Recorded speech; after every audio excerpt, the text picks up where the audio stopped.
अवधूत चिंतन श्री गुरुदेव दत्त श्री स्वामी समर्थ तुम्हा सगळ्यांचं माझ्या चॅनलमध्ये खूप खूप मनापासून स्वागत आहे।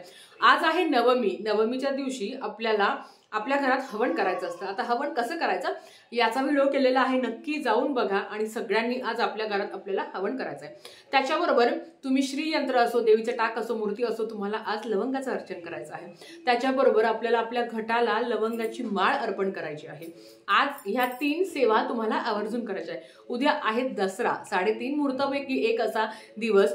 आपल्याला उद्या मुलांकडनं सरस्वती पूजन करून घ्यायचं आहे। आता सगळ्यात महत्त्वाचं, आमची मुलं बाहेर गावी राहतात, तर तुम्ही त्यांना पण सांगा की आपल्याला उद्या सरस्वती, म्हणजे त्यांनाही सांगा की तिकडेही ते त्यांच्या पुस्तकांची पूजा करू शकतात। आता ते कसं आहे ते तुम्हाला सांगतेच मी।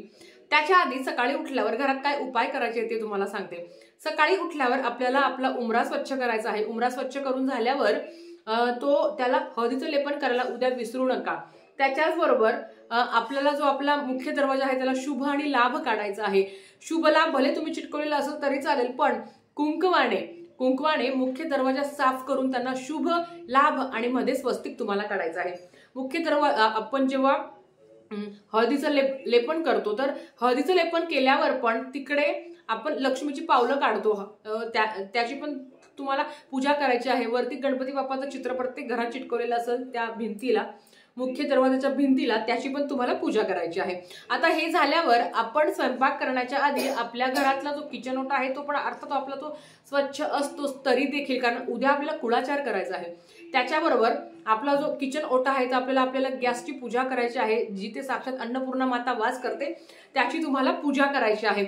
हे सगळं झाल्यावर उद्या आपल्याला घराला तोरण लावायचं आहे, आंब्याची डहाळं लावायची आहे आणि झेंडूचं तोरण लावायचं आहे। ज्यांच्याकडे 4 व्हीलर आहे, 2 व्हीलर आहे, छोटी मोठी गाडी असेल, सायकल असेल, उद्या आपल्याला शस्त्रांची आपल्याला पूजा करायची असते आणि आपले वाहन उद्या मस्त चकाचक धुवायचे आहे।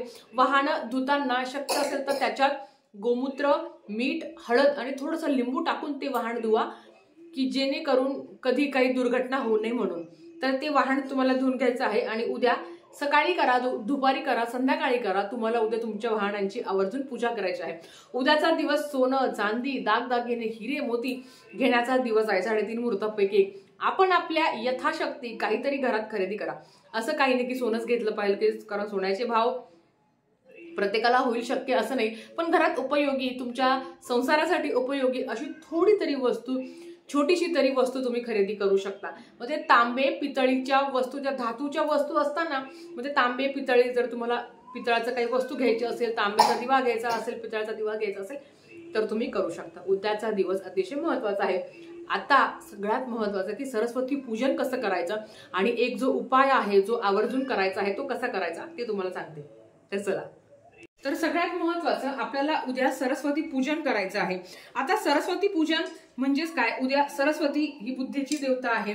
प्रत्येक आई वडिलांना वाटत असतं की आपल्या मुलाची आर्थिक प्रगती, आर्थिक, मानसिक, शारीरिक आणि त्याच्याबरोबर त्यांना विद्या प्राप्ती व्हावी। जो मुलगा प्रामाणिकपणे कष्ट करत असतो अर्थात त्याच्यावर माता सरस्वतीची अखंड कृपा असते, यात काही शंका नाही। आता तुम्हाला उद्या काय करायचं आहे, उद्या आपल्याला आपल्या मुलांकडनं सरस्वती पूजन करून घ्यायचं आहे। आता सरस्वती पूजन करताना उद्या आपल्याला शस्त्रांची पूजा पण करायची असते। आता शस्त्र म्हणजे काय, ज्यांच्याकडे शस्त्र असतील, म्हणजे आता समजा कोणी लॅपटॉप, आता आमचं शस्त्र काय आहे तर लॅपटॉप आहे, ट्रायपॉड आहे, मोबाईल आहे आणि बऱ्याच घरात बघा आपल्याकडे अवजारं असतात, चाकू असता, सुरी असता, त्याची पण तुम्ही पूजा करू शकता। पण त्याच्यापेक्षा पण महत्त्वाचं माझ्यासाठी आहे की माझं ज्ञान, माझे शस्त्र हे सगळे माझे ग्रंथ आहे, ज्यांची मी दर दसऱ्याला पूजा करायची असते। कारण आपल्याला आपल्या मुलांच्या वह्या पुस्तकांची पण पूजा करायची असते आणि हे माझं शस्त्र आहे। आयुष्यात जेव्हा संकट दुःख येतात तेव्हा ह्याच शस्त्रांचा मी वापर करते आणि माझ्या प्रत्येक संकटांवर मी मात करत असते फक्त आणि फक्त ह्या शस्त्रांमुळे। म्हणून मी दरवर्षी माझ्याकडे जे काही ग्रंथ आहेत त्याची मी पूजा करत असते। आता बघा इथे मी सरस्वतीचा जो यंत्र आहे, सरस्वती यंत्राची आपल्याला पूजा करायची असते, तर इथे मी सरस्वती यंत्र काढून घेतलं आहे। तुम्ही ते पाटी पेन्सिलवर काढा। आता आजकाल पाट्या मिळत नाही, पण पाटी पेन्सिल असेल किंवा तुम्ही एका नोटबुकवर किंवा एका पानावर काढून त्याची पूजा केली तरी चालते। त्याच्याबरोबर त्याच्याचबरोबर इथे मी आपल्या मुलांचे, आता माझ्या मुलीचे मी इथे बुक्स वगैरे पण ठेवलेले आहे. आता फक्त थोडेसे ठेवले आहे, बाकीचे मी ना ते ना उद्या ठेवेलच, पण आता फक्त सांगते आहे. तर ह्या शस्त्रांबरोबर आपल्या घरात चाकू, सुरी, जी शस्त्र आपण वापरतो डेलीला, किंवा आजकाल विळी पण फार कमी झाल्या आहे, विळी जे आपण ज्याच्याने कापत असतो त्या विळी तुम्ही ठेवू शकता, किंवा नांगर असतं जे आपले शेतीचे अवजारे असतात त्याची पण तुम्ही पूजा करू शकता. आणि मेन म्हणजे या सगळ्यांमध्ये ना आपल्याला ज्ञानाचं पण, म्हणजे आपलं जे ज्ञान आहे, हे जे ग्रंथ आहे याची पण पूजा करायची असते, कारण ज्ञानदान हे सगळ्यात मोठं दान असतं. म्हणून फक्त माझं ज्ञान मलाच नाहीये, माझं ज्ञान जगापर्यंत कसं येईल, किंवा जे मला थोडंफार माहिती आहे ते तुमच्यापर्यंत कसं येईल याचाच माझा नेहमी प्रयत्न असतो. तर बघा, इथे सगळे जे तुमच्याकडे जे ग्रंथ आहेत त्याची तुम्हाला पूजा करायची आहे. हळद कुंकू अक्षता लावून तुम्हाला त्यांची पूजा करायची आहे. आता हे सगळं पूजा करून झाल्यावर एक विशेष उपाय तुम्हाला करायचा आहे. बघा, शाळेतील मुले माता सरस्वतीची म्हणजेच आपल्याला विद्येच्या देवतेची पूजा करायची असते. आता ह्या दिवशी वडिलांनी मुलांच्या जिभेवर सोन्याच्या किंवा दर्भाच्या काडीने एम लिहायचं आहे.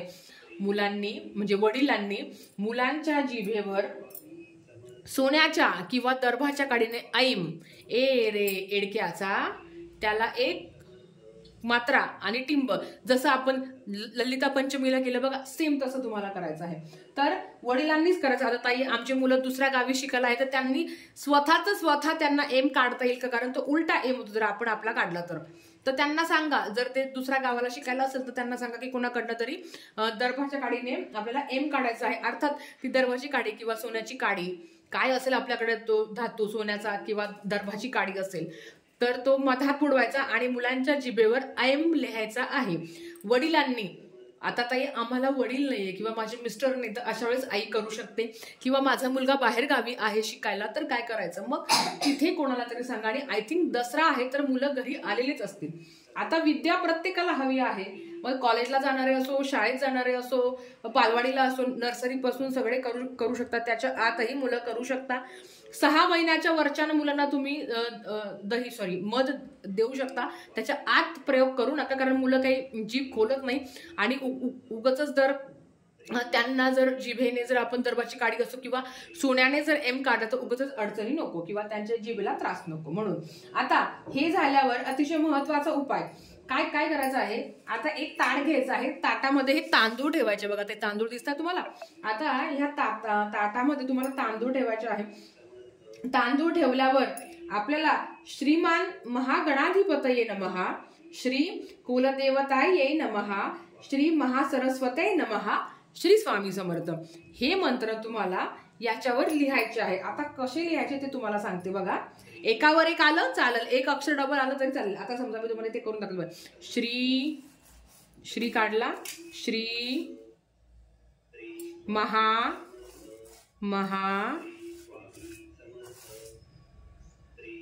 गणाधिपतये,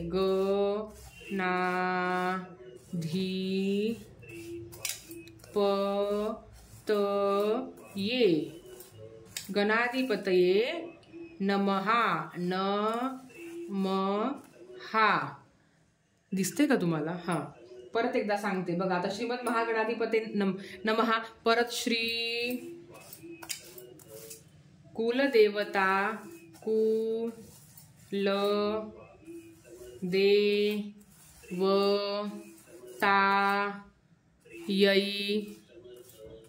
नमः. असं एकावर एक आलं तरी चालेल, फक्त तुम्हाला याच्यावर लिहायचं आहे. परत सांगते काय काय लिहायचं आहे.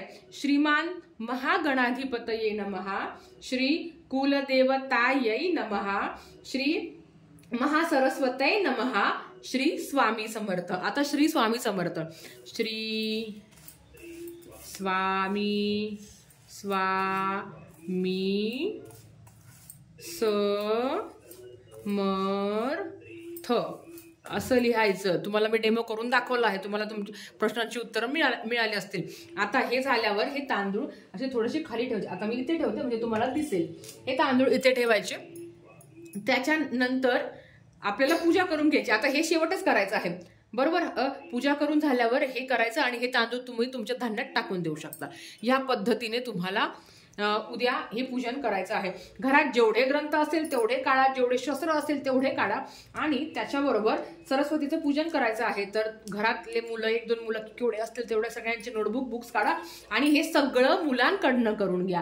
त्यांच्या सरस्वतीचं पूजन किंवा हे चिन्ह त्यांना काढायला शिकवा की जेणेकरून ते स्वतः शिकतील. हे जे चिन्ह तुम्हाला दिसतंय ना, हे चिन्ह त्यांना काढायला शिकवा. त्याच्याबरोबर त्यांचे बुक्स आहेत त्याची पण पूजा त्यांनाच करायला लावा. ह्या पद्धतीने तुम्हाला उद्या पूजन करायचं आहे. तुम्हाला समजलं असेल कसं करायचं आहे.